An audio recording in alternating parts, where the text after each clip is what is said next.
Alright guys, how's it going? Today I'm doing something very special. My first ever PC build. So this build is sponsored by MSI, who provided the X370 Gaming Pro Carbon motherboard and their RX 580 Gaming X graphics card, Cooler Master, who provided the Master Box PC chassis, the G650M power supply, and the Hyper 212 LED cooler. And finally Kingston, who provided some HyperX Savage DDR4 memory, 480GB HyperX Fury SSD, and also threw in their popular Cloud 2 headset. For the CPU, I'm using the great value 8-core 16-thread R7 1700. Right, so let's get started on this. The only tool that you really need is a size 1 or size 2 Phillips screwdriver. Some people say don't use a magnetised screwdriver. That's a load of rubbish. The first thing we're going to do is take off the side panels. 4 thumb screws, 2 thumb screws at the top and the bottom. After that, it's a simple case of sliding off the panel, and be sure to set both aside.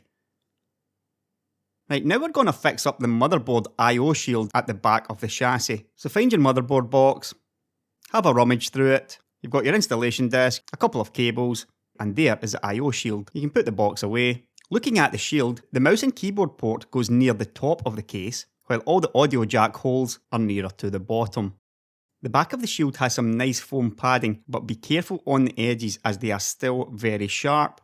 Now the I/O shield can be a little bit fiddly to install, but you'll hear a nice satisfying click on all 4 sides when you've got it properly installed. You may find it easier to do it this way, one corner at a time. Right, so next up we've got the power supply shield, which we need to remove before installing the power supply. There should be a single thumb screw left at the back of the case, so just unscrew that before sliding and pulling it out. Set it aside for now though. Right, so next up is the power supply, the G650M. You've got a set of instructions and you've got some SATA and 4-pin connector cables. And there's the power supply. Of course it also comes with 4 black screws for installing into the case. Now looking at the side, we can see that this is a semi-modular power supply. 4 slots for SATA hard drive cables. And on the back we can see 80 watt bronze efficiency. Now just start by removing the plastic wire around the cables, and here we can see the side with the fan. Looking back at the case, we can see a grill at the bottom, so we're going to install the power supply with the fan pointing downwards. It slots in quite nicely, and you know it's in properly when all 4 holes line up. All that's left now is to screw in the 4 screws. And a little tighten up at the end. Now for something a bit more interesting. We're going to do a little bit of cable management. We don't really need to do this right now, but it's good to get the CPU cable out of the way. Up at the top right on the back side of the case, we can see a hole for the CPU cable. So we're just going to thread that through the bottom back of the case and up through the hole. But there's no need to pull it tightly just yet. Now grab hold of the Master Box's accessory bag and take out one of these cable ties. Here on the chassis we can see a couple of cable management holes. Simply loop the cable tie around the cable, but don't pull it tight just yet. We'll do that at the end. Right, so now it's time to install the CPU and RAM on the motherboard. Take the motherboard out of its anti-static bag, then sit it on top of the bag on an even surface. Here we can see the CPU socket. In order to install the CPU, first of all push out then push up the lever at the side. And here is the Ryzen 7 1700 CPU. Take note of the gold triangle at the bottom left.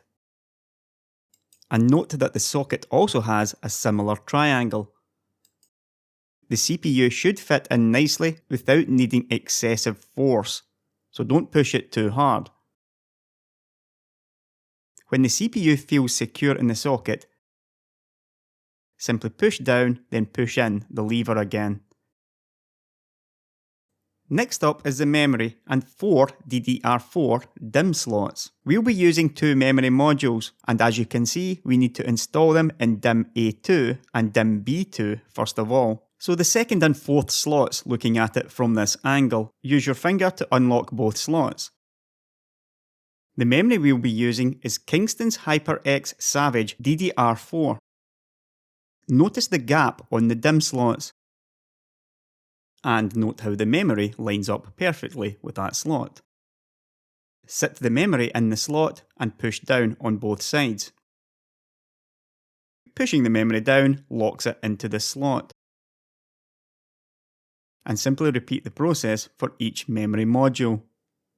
So that was pretty easy. Now we're going to install the CPU cooler, and that can be a little bit more tricky. Now the initial plan was to install a Cooler Master Hyper 212 LED. However, I got the wrong version. If you're going to install this cooler on the new Ryzen CPU, make sure you get the AM4 version. As you can see here, the AM4 version has a sticker on it. So instead of that, I've had to dig out my AMD Wraith cooler, which has an interesting installation mechanism. As I've been using this cooler previously, I've had to wipe off the old thermal paste, and I find that using baby wipes are very good for this, but make sure the base is fully dry before installing it on the CPU. Before installing the cooler on top of the CPU, we first of all need a drop of thermal paste. As you can see here, a small dot in the middle of the CPU is all you need. Now for one of the toughest parts of building a PC, which is installing the cooler. On the Wraith cooler, we can see similar latches on both sides. And looking on the motherboard, we can see where those latches clip onto on either side. The AM4 socket also has 4 screws. Those are used for other types of coolers. For example, the smaller Wraith Spire cooler uses that installation method. This is also very similar to Intel's installation method. But we're using the Wraith Max cooler. It's much easier to install when the longest latch goes towards the bottom of the motherboard, or closer to the graphics card slot, with the shorter side going nearer the top. So we're going to start this by clipping the smaller latch over the edge of the bracket. For the next part, we need to gently push back the cooler heatsink in order to get the cooler in between both of the brackets. When doing this, try not to push out the latch which you've just clipped on. Now we can see the larger latch at the bottom end. Using a little bit of pressure, push down on the top of the cooler in order to align the latch with the edge of the clip. Use your other finger to push it in. And finally, push the lever anti-clockwise. And that is a cooler firmly seated on the motherboard. At this stage, we may as well attach the CPU fan to the CPU fan header. As we can see here, it's in between the cooler and the RAM. So just push that in now. So now it's time to install the motherboard into the chassis. Inside the chassis at the motherboard tray, we can see a key, and this key tells us where to install each specific type of motherboard. The MSI Carbon Pro motherboard that we are using is an ATX motherboard. So we'll be installing the standoffs into the holes labelled as A.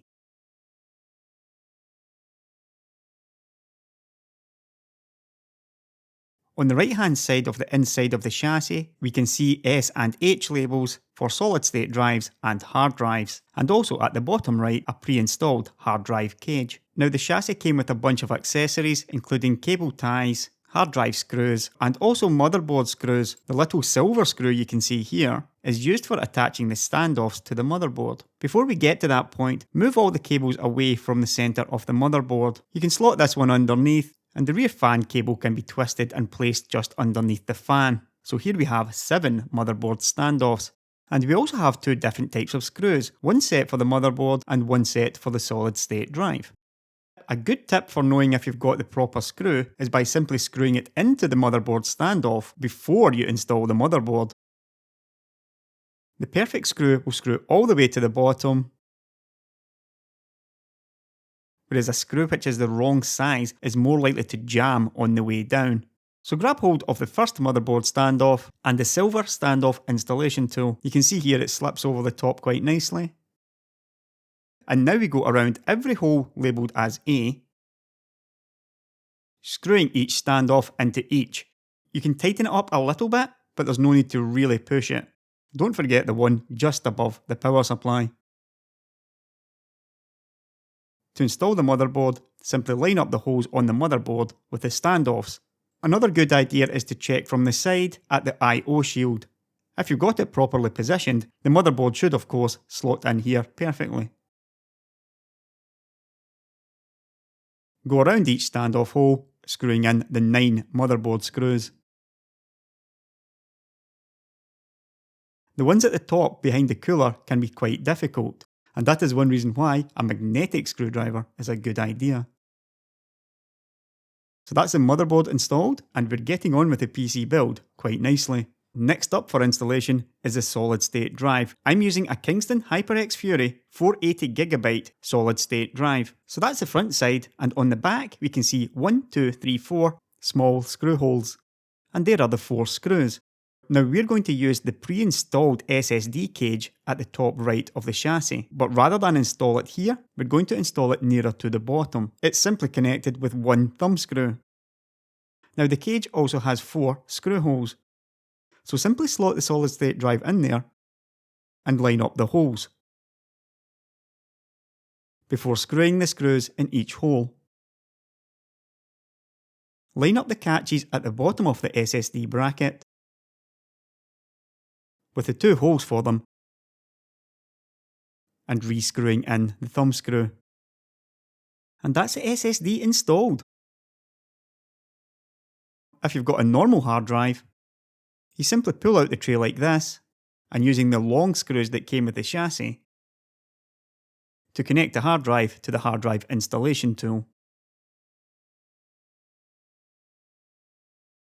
So that's a nice and simple task. Things are going to get a little bit more difficult now as we start connecting the cables and doing some cable management. We're going to start off with the motherboard connector. The 4 pins at the end can be removed for compatibility with older motherboards, but for this one, just keep the full 24 pins.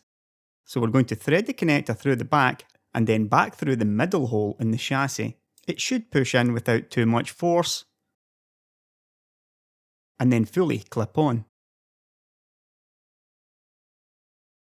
Because this is the largest cable, we're going to manage it straight away.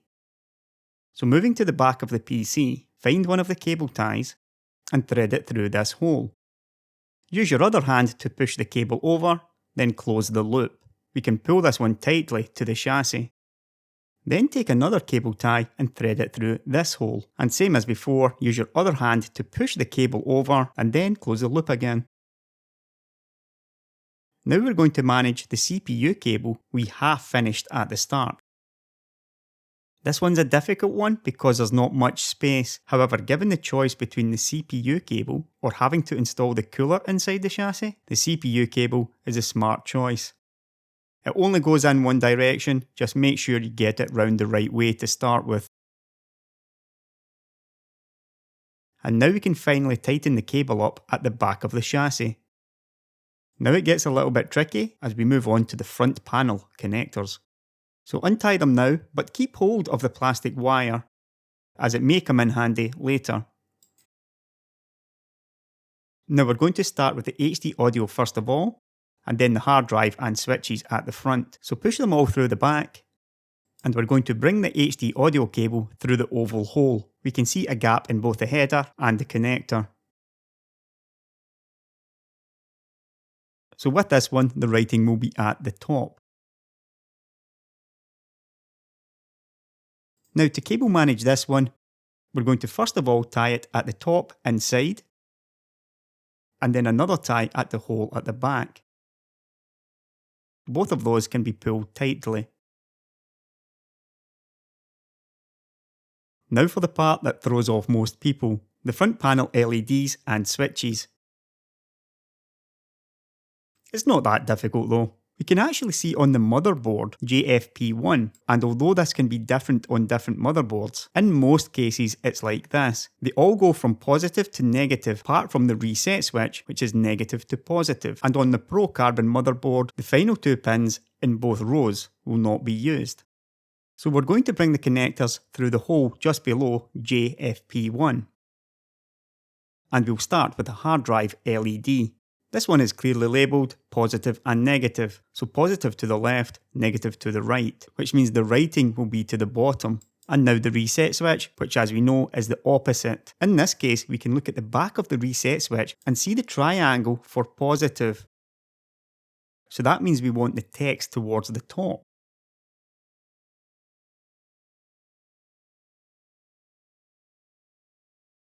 Now the power LEDs, positive and negative. These two can be quite fiddly, but it's obvious where they go. Do the positive first of all, and then the negative next to it. And finally we've got the power switch. Again, looking at the back side, we see the positive triangle.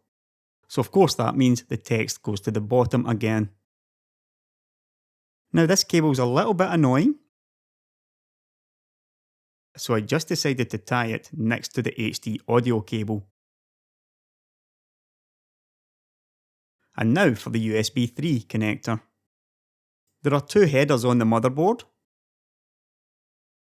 One at the bottom which is top loaded, and one next to the chipset which is loaded from the side. For this build I'm going to use the one at the side, so thread the cable at the back through the middle hole. You're going to have to bend both cables though, as there's not a lot of room. And push the connector in firmly. Above the USB 3 header and the screw is the system fan 3. And that is where we'll put the front fan connector. The fan at the back should still be tied, and if you can, keep it tied, because that helps to keep the cable tidy. The connector is just under the CPU and next to the VR Boost chip. You can then just push the cable next to the fan. It should jam in there quite nicely.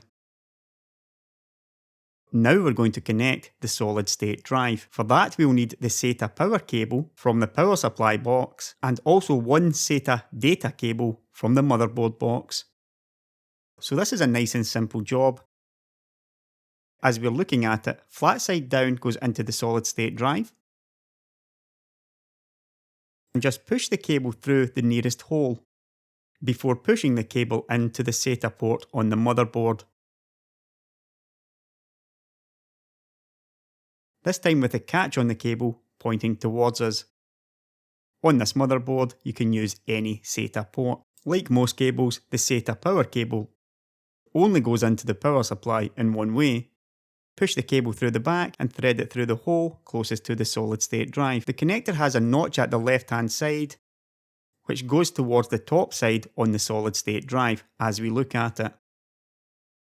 So that's the toughest part of building a PC, and it wasn't really all that difficult. Now for something a bit more fun as we install the graphics card. In this case it's the MSI Radeon RX 580 Gaming X, which is a good looking hefty graphics card. Start by removing all of the plastic protectors, and then we're going to remove the second and third ventilators at the back of the PC. Now holding the graphics card with the bottom side up, simply slot it into the long PCI Express connector. It should go in without too much force, and then screw in both screws to hold it firmly in place. Before continuing with the graphics card, I'm going to tidy up at the back. Tie the USB connector to the top. Now just find one of the pieces of plastic you've been saving from before and twist it around the SATA power connectors so that they're not lying loose. You can now just set that down at the bottom of the case next to the power supply. Take the other piece of plastic wire and tie and twist it around the SATA data cable. It's a little bit springy, so we're going to tie that together with the USB 3 cable using a cable tie threaded through this hole. And now all the cables are tied, we can snip off the edges of the cable ties. Just the final step to tidy it all up. Obviously take care to not cut any of the actual cables while doing this. And that's it all tied. The back panel slides on nicely, as do both of the thumb screws. Now grab another piece of plastic wire. Twist the plastic wire around one of the PCIe cables, and again that simply sits at the bottom of the case next to the power supply. Remember the power supply shield? Grab hold of that and thread the remaining PCIe connector through the hole. Slot the cover in the same way you took it off. And of course remember the thumb screw at the back. The 580 requires an 8-pin connector or a 6 and 2-pin connector. As you can see here, just push them together and then push it into the graphics card. You can tidy up by pushing both the cables together. And now for the moment of truth.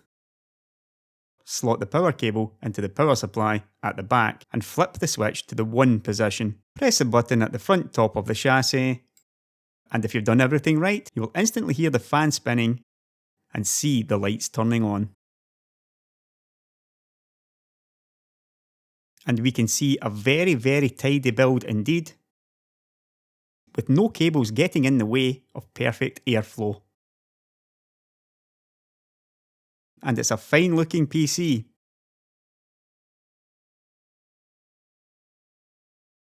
The last thing to do is, of course, put on the front side panel. The master box has got a lovely big window on it, and once everything else is done, take the plastic off the window and then go over the PC with a microfiber cloth to remove all those fingerprints you got on it during the build. And that is how you build a PC, step by step. And hopefully I'll be doing a few more of these at a future date. If this is the first video of mine you've seen, don't forget to like the video and please subscribe to the Adored TV YouTube channel. And of course, check out the description below for links to all of the parts I've used in this video. I'll catch you later, guys.